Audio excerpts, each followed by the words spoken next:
Bonjour, aujourd'hui nous recevons le député Philippe Sorez. Bonjour, Voilà. merci pour l'accueil. Soyez le bienvenu. Donc nous vous recevons dans le cadre des entretiens publiés par La Glorieuse depuis 5-6 ans. Ouais. Voilà, ça commence à dater. Voilà, donc Philippe Sorez, vous êtes un nouveau député. Ça fait 1 an que vous n'avez pas été élu, mais que vous avez remplacé Patricia Millarales. Je vous reçois à l'occasion de la sortie de votre premier prospectus de campagne. Bel édito, ouais. Avec Patricia Millarales au dos. Bien entendu. Vous lui avez demandé la permission Elle l'a fait avec grand plaisir. Ah, d'accord. Elle l'a fait avec grand Celle qui a plaisir. fait l'éditorial. À ma demande. Celle qui a fait l'éditorial. Ah non, celui-ci, le sien. L'éditorial, en première page. Ah, c'est vous, là. Ah, mais tout D'accord. de même. Parce que elle a été élue, mais j'étais à ses côtés pour être élu. Nous avons été élus tous les deux. Voilà, donc vous avez, Super. vous avez 62 ans, vous êtes un peu particulier, parce que vous n'êtes pas dans le profil hashtag politique professionnel comme Assaf ou Jean-Pierre Grand. J'en prends 2 au hasard. Hein. Ah oui, Voilà. ils se connaissent bien depuis longtemps, je suppose. Vous avez une vie avant, donc vous êtes député Renaissance depuis 1 an. Avant, vous occupiez des jeunes à Montpellier au club de foot Saint-Martin. Pendant 7 ans, vous avez été le président. Avant, vous avez été le vice-président. Et avant, vous avez été footballeur. Ouais, C'est ça ? Et puis je me suis occupé des jeunes au sein des équipes avec des diplômes d'éducateurs. Voilà, vous avez vendu des produits dans l'industrie, la métallerie, dans toute votre carrière. Vous avez eu un métier. Ouais. Votre métier, c'est pas la politique. Est-ce que vous confirmez ? Ah oui, et je confirme, Vous assurément. Vous avez même tenu une crêperie rue Jules Latreille. J'avais oublié que je l'avais dit au téléphone. Oui, tout à fait. Donc, Voilà. À Montpellier, j'y suis attaché, vous savez. Donc vous vous occupez du lien armée-nation-défense. Vaste sujet en ce moment. Disons que, étant au ministère de la Défense, oui, l'option que j'ai choisie, c'est le lien armée-nation pour inculquer toutes les valeurs de la République au plus grand nombre de nos enfants. Voilà, vous êtes lancé dans la politique, on va dire, avec Sorel, qui vous avait proposé ses services et qui vous a mis en fond de liste 1 mois avant les élections. C'est moi qui lui ai proposé les services. À qui c'est moi qui lui ai proposé mes services. Ah oui. Oui. Je crois que c'est ce que j'ai dit. Ah, bon, excusez-moi. J'ai un petit problème d'audition, mais je voulais que ce soit confirmé. Donc, vous avez été conseiller départemental entre 2015 et 2021 sur la 5e. Et avant, vous aviez fait liste avec Ami Bénézèche, Ça vous aide. notre ami, Notre ami Bénézèche de la SPA. Ça va vous interpeller. Qui... Je peux pas. Tout ce que vous dites est vrai, mais ce sont que des petits bouts qu'on met les uns avec l'autre. Il y a le lien dans tout ça. Alors c'est quoi le lien ? Je vous fais rapidement parce que Le sinon lien. les questions vont arriver, je n'aurai pas une réponse globale. En fait, le lien, c'est quoi ? C'est ce que j'ai fait. La vie privée, c'est une chose, professionnelle. J'ai assumé au mieux ce que j'ai pu. J'ai côtoyé la politique tout le long de mon bénévolat. Et donc, si vous voulez, de la présidence de Saint-Martin de 1995 à 2002, c'est une chose, mais j'ai démarré en 1978, éduquer les enfants. Et après, quand vous montez dans un club de football, une grosse association de la ville, vous n'êtes pas politicien, mais vous êtes obligé de corréler avec la politique. Donc je n'y étais pas dedans. Mais en corrélant avec elle, le temps passe, les choses avancent. Après, je suis devenu président du conseil citoyen de secteur, sur ce même secteur près d'Arennes, pendant 10 ans. Donc tout ça, ça fait que voilà, à un moment, quand Philippe Sorel s'est présenté, j'ai dit, il faut peut-être que ça change un peu, je lui ai proposé mes services. Donc vous êtes tombé dans la politique, finalement. Et là, vous êtes glissé dans un trou de souris le 5 août 2022, parce que Patricia Millarales a été élue ministre. Vous l'avez très bien imagé. Hein ? Merci. Le trou de souris. Un trou de souris. Ouais. Donc votre circonscription, c'est 6 villages, ça va de la Vérune à Pérol, 140 000 habitants, Oui. et ça gratte un petit peu Montpellier-Sud. On peut dire ça comme ça ? Ça gratte pour 70 000 âmes. On va dire, on fait une diagonale. Ah, 70 000 âmes, donc c'est la moitié On presque. fait une diagonale du commissariat jusqu'au stade du manoir. Donc je peux vous poser des questions sur Montpellier. Alors, je ne répondrai pas à toutes les questions parce que je ne connais pas tout Montpellier. Et puis je suis souvent à Paris, donc les affaires Bon, vous êtes quotidiennes. vous êtes dans les sports et vous êtes débuté de Montpellier. Donc il y aura des questions sportives et sur Montpellier. Oh, j'en suppose déjà quelques-unes. Mais je vous Bon, écoute. alors, Je suis à vous. avant de passer aux questions, la une du numéro 1056, donc on est sur le sport. Donc le sujet, c'est la métropole vire l'Open de tennis, mais signe deux énormes chèques au MHSC, au foot et au hand. Et le titre, c'est pour les élus, le sport, c'est de la balle. Vous voyez ce que je veux dire ? Tout à fait. C'est bien envoyé. Bon, ensuite, on a fait une enquête, la mouette est partie, elle a survolé l'Élysée, et on a interrogé plusieurs conseillers d'Emmanuel Macron pour savoir ce qu'Emmanuel Macron pensait de Michael Delafosse. Sujet passionnant. Et ensuite, donc un autre sujet qui s'appelle les écologistes en mode reconquête. Voilà, il y a 2 ou 3 autres sujets passionnants. On revient sur la cuisine bitéroise là, avec Éric Freitas, le rapport édifiant sur l'hygiène de ses frigos. Voilà. Et puis ensuite, un gros sujet sur Jaoul et la chasse aux voix. Voilà. Les ruraux repartent en campagne pour les européennes. Vous êtes au courant? Oui. Bon, vous n'avez pas besoin de dire la glorieuse, vous êtes au courant de tout finalement. Si, je vais nommer là l'histoire de Jaoul, je suis au courant. Concernant Béziers, je n'étais pas au courant. La cuisine bitéroise, ah oui, ça c'est passionnant. J'étais pas, Rôle d'affaires. Bon, donc voilà, Philippe Sorez, donc pas confondre avec Philippe Sorel, on vous l'a déjà fait. Ça arrive encore. De moins en moins, mais ça arrive encore. Maintenant, Philippe Sorel est plus connu que Philippe Sorel. Non, on peut dire ça. Personne n'écrase personne, les gens se relaient et se transmettent le flambeau. Bon, on va commencer par 3 questions locales.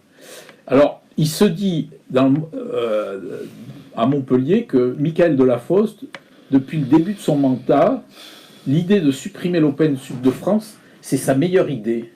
Est-ce que vous êtes d'accord? En tout cas, elle m'apparaît inopportune. Et c'est peut-être un souci d'économie ou autre, mais je veux dire, je pense que le Sud de France, c'était quelque chose qui fonctionnait bien et qui avait une belle image sur la ville. Je ne suis pas sûr que c'était ce qui coûtait le plus cher. Mais bon, je pense que non, c'est son choix en fait. On ne peut pas faire des dépenses de partout, donc il a fait un choix sur l'Open Sud de France. Oui, ça sera à l'avantage d'autres choses, quoi. Donc non, je ne peux pas critiquer son choix. Je n'ai pas les éléments techniques et financiers sur le bien fondé de ce choix, si ce n'est qu'aujourd'hui, de la dépense, il y en a de tous horizons. Là, bon, il a dit que ça coûtait très cher, donc il a supprimé 400 000 euros, mais il a donné 500 000 dans la foulée au foot et 400 000 au hand.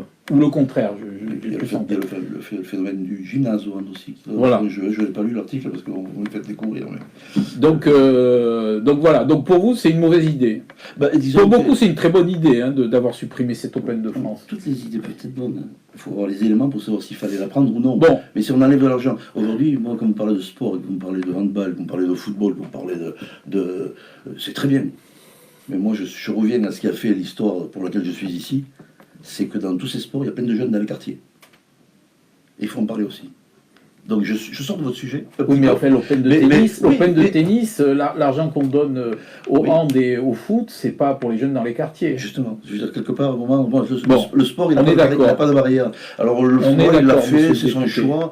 Je ne sais pas si c'est un choix politique ou autre, mais bon, quoi qu'il en soit, c'est son choix, il vaut ce qu'il vaut, et c'est lui qui le décide, c'est lui qui l'assume, c'est lui qui est maire aujourd'hui. Monsieur le député, donc une autre question qui touche les Montpelliérains. Est-ce qu'il faut revenir sur la gratuité des transports ? C'est un choix très calculé par rapport à la politique, la gratuité des transports. Je ne suis pas sûr que tout ce qui soit gratuit soit respecté au même titre que ce qui permet de participer. Je pense que la gratuité des transports, pour moi, c'est quelqu'un va payer quoi qu'il en soit. Donc, j'aurais tendance à dire qu'il faut revenir sur la gratuité. Oui. Alors, c'est pas un choix politique, de toute façon, je n'ai pas l'intention de me présenter demain matin, mais je pense qu'il faut trouver des bons compromis, des compromis qui vont faire que les gens qui sont le plus dans le besoin puissent, et qui le prennent le plus souvent. Mais après, bon, derrière, je veux dire, moi j'ai une carte à 10 euros, je prends le tram 10 fois, si je vais au parking chez vous, comme j'ai fait aujourd'hui, ça me coûte plus cher. Oui, donc à un moment, il y a la juste valeur des choses. Vous n'êtes pas venu en tram ? Ah non, vous avez vu les orages qu'il y avait, j'ai dit non, c'est bon, j'arrivais de loin. Ouais, vous avez une bonne question. Non, je peux venir en tram. Donc, troisième question un peu clivante là, qui importe pour Montpelliérain. La fermeture du tunnel de la Comédie, bonne ou mauvaise chose ?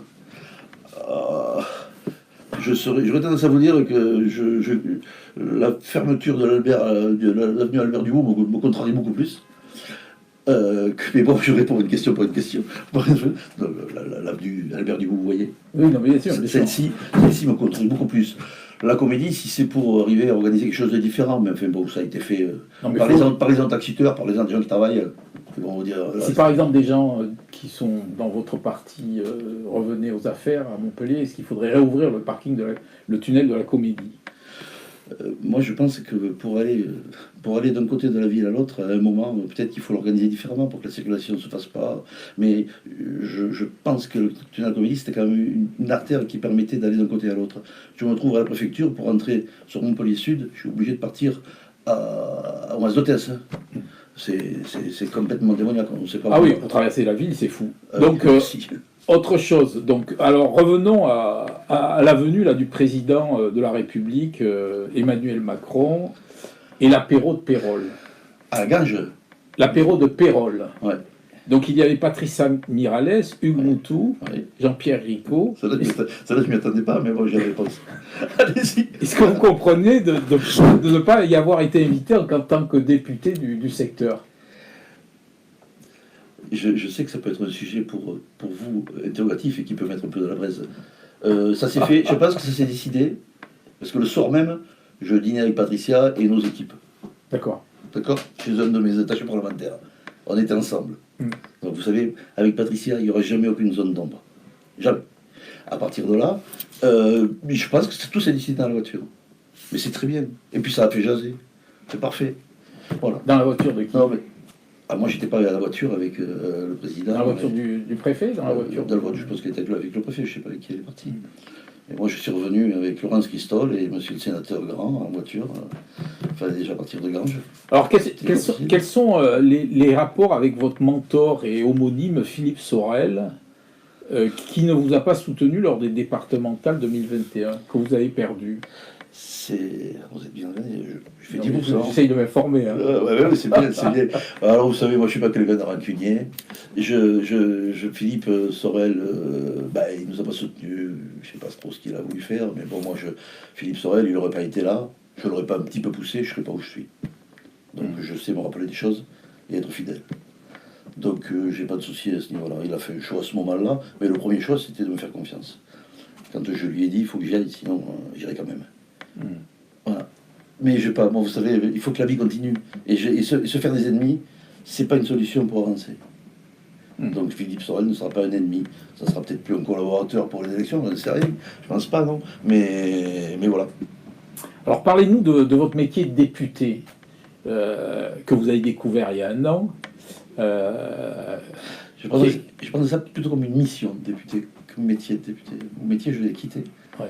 Et je vous ai coupé la parole, excusez-moi, monsieur Cuche. Non, mais allez-y. Parce que j'avais compris la question. C'est ça.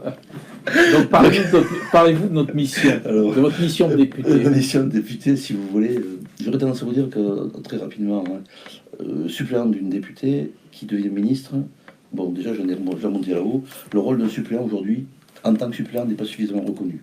C'est-à-dire que vous vous retrouvez à la tête d'une circonscription et vous n'avez pas vraiment été formé. Aujourd'hui, mes journées sont pas comme quand j'étais commercial. Aujourd'hui, de même journée, je vais parler de santé, d'immigration, d'emploi, de retraite, et sur des dossiers que je n'avais pas assumés jusqu'alors de façon précise. Donc j'apprends, mais il faut un peu de temps. Donc moi, je pense que le suppléant, tel qu'il est aujourd'hui considéré, c'est quelqu'un qui n'est pas utilisé à la hauteur de ce qui est utilisé pendant une campagne électorale. Il ne s'agit pas de le payer, il s'agit de le considérer. Et indépendamment de ça, moi aujourd'hui, mes députés suppléants, c'est celui que vous en face et deux autres, à Paris et une ici. Je suis obligé de les mettre en situation parce que je n'ai pas de suppléant. Mais j'aurai un suppléant, c'est ce que j'ai fait avec Patricia. J'ai assisté on n'a pas le droit, mais j'ai été faire des commémorations, j'ai pas le droit. Il faut lui donner des prérogatives. Vous voyez, voilà. Après, pour le contenu du travail, parce que je n'ai pas répondu à ce contenu-là, si vous voulez, c'est un mandat un peu particulier où nous sommes dans une majorité, il y en a plein qui se plaisent à le dire, une majorité très relative, qui nous oblige à être très souvent sur Paris. Malgré le fait que vous m'ayez mis un jour le siège vide, comme quoi j'allais pas suffisamment à Paris, je vais vous expliquer pourquoi. Et si vous voulez... Le travail sur Paris, on est constamment sollicité pour être Paris, pour être dans les commissions, pour aller voter. Voilà. Donc quand on revient, on va rester chez moi. Donc on est obligé d'aller dans les villages, dans les quartiers.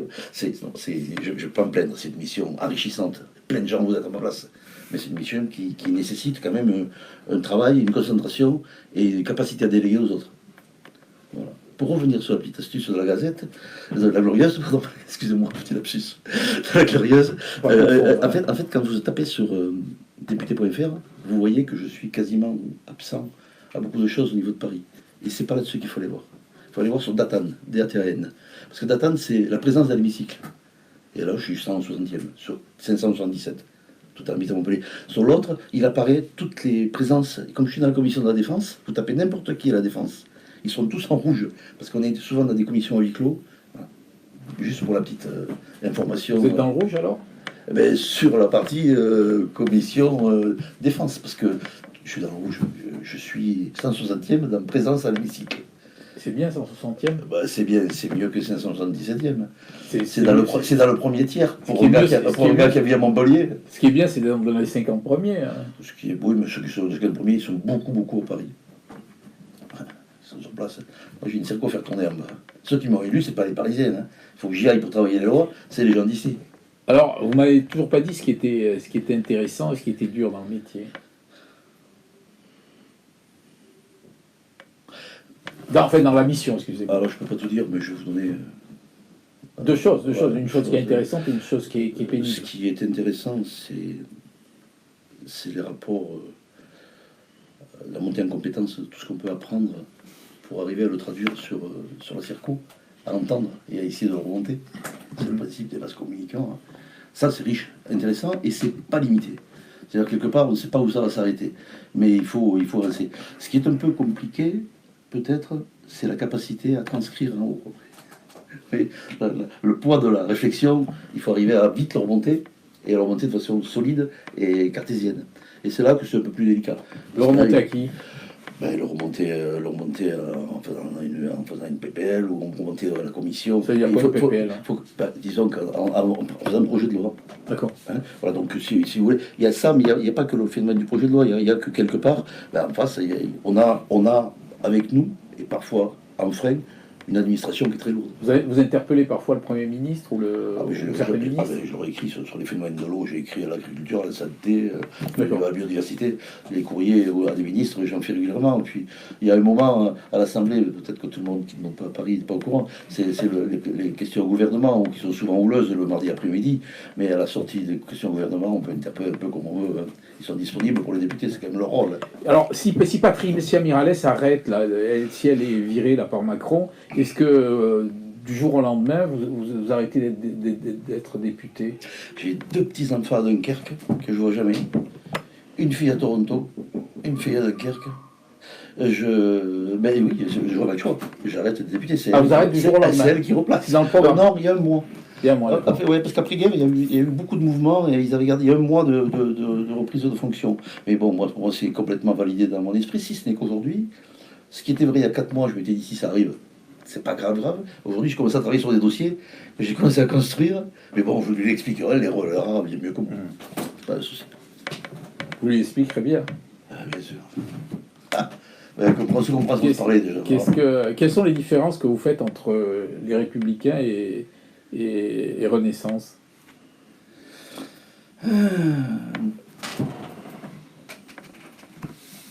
C'est 2 approches complètement différentes. Ils sont moins nombreux, ils sont divisés. On est beaucoup plus nombreux, on n'est pas vraiment divisés. On a des opinions différentes au sein du groupe. On a quand même des tendances qui sont de gauche, de droite, du centre. Les Républicains, ils sont moins nombreux, mais ils sont pas mal divisés quand même. Ils ne sont pas plus divisés que vous. Oh, on n'est pas divisé. À majorité minoritaire, comme nous disent nos voisins de LFI, on passe quand même pas mal de dossiers. Non, je pense que les Républicains, prenons la loi immigration qui va arriver, là, ça va être un dossier sur Paris où il va falloir être quand même très présent. Aujourd'hui, les Républicains ne sont pas tous d'accord sur ce fameux article 3. Et pourtant, il ne devrait pas y avoir de clivage, quoi, je veux dire. Non, je pense qu'il y a toujours un problème entre les partis de savoir pourquoi on décontre quelque chose parce qu'on a un besoin existentiel. Et ça, le besoin existentiel, c'est pas quelque chose qui est qui est dans mon cursus. Et le besoin essentiel, c'est qu'on améliore la situation du plus grand nombre de gens. D'accord.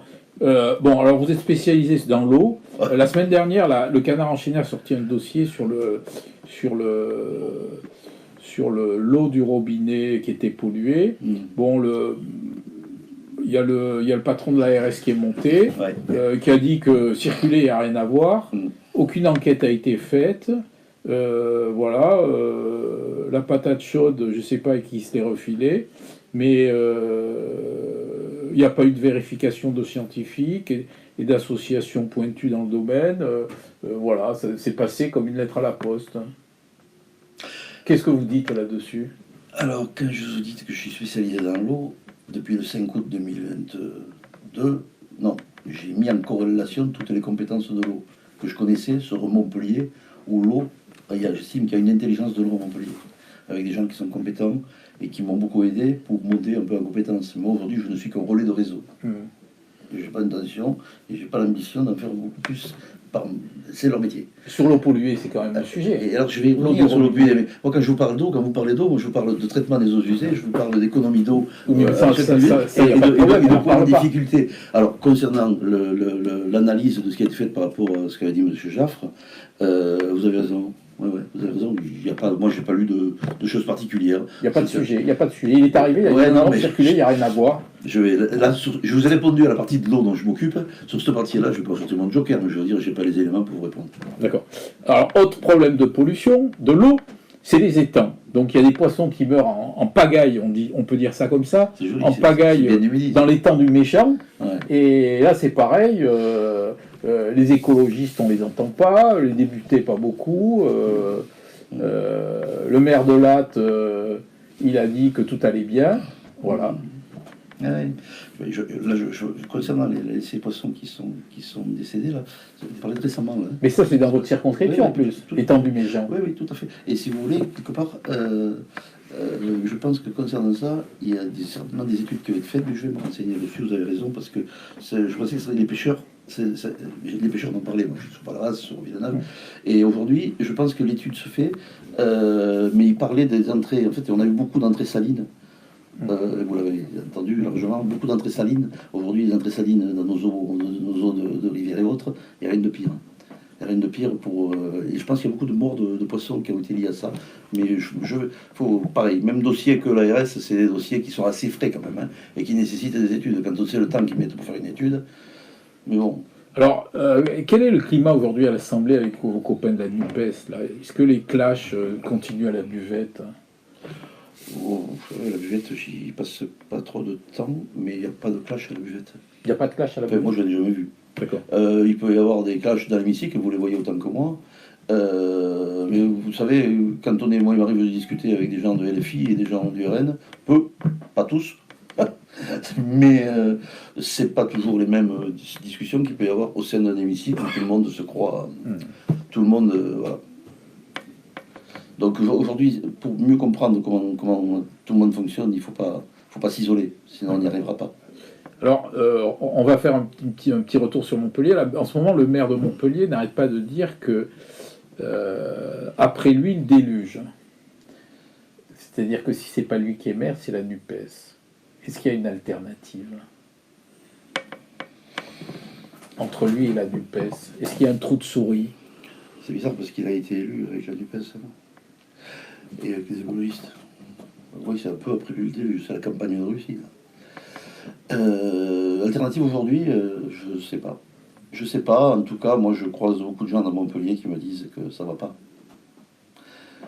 Alors, il va peut-être sortir des gens qui ont envie de reconstruire Montpellier qui a quelques difficultés aujourd'hui. Je pense que c'est dans l'esprit de beaucoup de monde. Il n'y a pas que le problème de circulation, il y a les problèmes de sécurité, qui ne sont pas comme Montpellier d'ailleurs, il y a les problèmes de nettoyage. Il y a d'autres facteurs qui sont... et puis, quid de domaine de la gestion de cette ville. Voilà, donc je ne sais pas, aujourd'hui, je vous dire qu'il y a quelqu'un d'autre au milieu, pour l'instant, vous avez... Il y a une notaire qui s'est présentée comme partant avec M. Francis Joseph, là, non? Il y a des gens qui convient, je pense qu'il y aura beaucoup de listes. Je pense qu'il y aura beaucoup de listes. Vous avez des informations? Sur des listes particulières? Ouais, par exemple, Moi, vous savez, Patricia Miralles. Hein. moi, pour l'instant, Est-ce qu'elle ferait une bonne candidate pour 2026? Vous savez, aujourd'hui, ça fait déjà une bonne ministre. Des Non, mais secrétaires d'État à la 2026, c'est mémoire. dans un an et demi. Dans 2 ans et demi. Hein. Ouais, ça va vite. Quand on fait une campagne, il faut s'y prendre de bonheur, quand même. Ben, il faut s'y prendre au moins de 2 ans avant. Et ouais, donc c'est pour ça qu'aujourd'hui, c'est une bonne secrétaire d'État à la mémoire. Et je pense qu'elle s'occupe et elle s'intéresse à Montpellier de très près, parce que c'est sa ville, comme moi. Mais indépendamment de ça, je suis pas sûr que ça soit le sujet du jour. On est dans cette politique constamment en train de penser à être réélu, avant de penser à travailler. Alors vous, on parle de vos ambitions politiques à Palavas. Est-ce que vous pouvez C'est nous vous en qui en dire avez plus? parlé. Comment? C'est vous qui en avez parlé. Où est-ce que vous avez été chercher ça? Il a fallu téléphoner de suite à Christian Jean-Jean. Je lui dis, t'inquiète pas, Christian. Je lui ai dit, t'inquiète pas. Moi, je suis très bien avec mes maires. Alors, mes 6 maires, alors, je ne parle pas de Michael Delafosse, avec qui je suis bien, mais avec qui j'ai moins de communication. Mais avec mes 6 maires, je suis très bien. Alors, j'étais gêné pour Christian. J'ai dit, Christian, je t'appelle parce que tu vas tomber dans la soirée glorieuse et il paraît que je veux te remplacer. Non, j'ai dit, Christian, je ne peux pas te faire ça. Ça fait 40 ans qu'il est là, Georges. Un jour, il sera remplacé, non? Je suppose. Ça pourrait être par vous, non? Je ne sais pas, je pense pas. Je pense pas. Non, non. Vous devez bien passer avec les marins pêcheurs à Palavas. Avec les marins pêcheurs. Non, mais moi, vous savez, à un moment, on peut faire de la politique. Et quoi. C'est vrai qu'il y a dans l'esprit de la politique, vous voyez le politicien acteur qui est élu. Moi, dans la politique, je vois les gens qui s'occupent de la cité. Et je pense qu'il y a une autre possibilité de travailler. Je ne veux pas faire de la politique alimentaire. Donc je pense qu'il y a d'autres moyens, et plus j'ai plus l'âge, d'amener quelque chose à la population. Et parfois on peut être un acteur beaucoup plus efficace et qu'on est un peu en dehors du sujet. Je ne vous ai pas répondu. Hein. Non, vous m'avez pas Mais répondu. je vous ai pas répondu. Là. Bon, ben très bien. Sur cette Désolé. vraie ou fausse réponse. Merci pour cet accueil en tout cas. Merci beaucoup. Belle journée à vous. Merci à vous aussi.